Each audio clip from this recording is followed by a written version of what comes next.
ভোলা ২ BNP ও জামায়াতের কর্মীদের মধ্যে ভয়াবহ সংঘর্ষের ঘটনা ঘটেছে।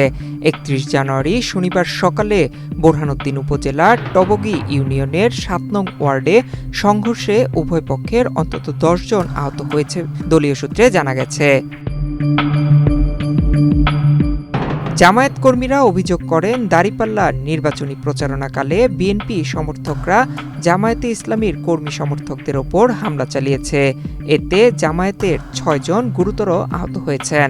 এক্সট্রিম মশার কয়েল প্ল্যান্ট ফাইবার দিয়ে তৈরি, তাই সহজে ভাঙে না, সুগন্ধিযুক্ত ও নিরবিচ্ছিন্নভাবে জ্বলে। ডেঙ্গু, চিকুনগুনিয়া বাহি সহ যে কোনো মশার বিরুদ্ধে দেয় এক্সট্রিম সুরক্ষা।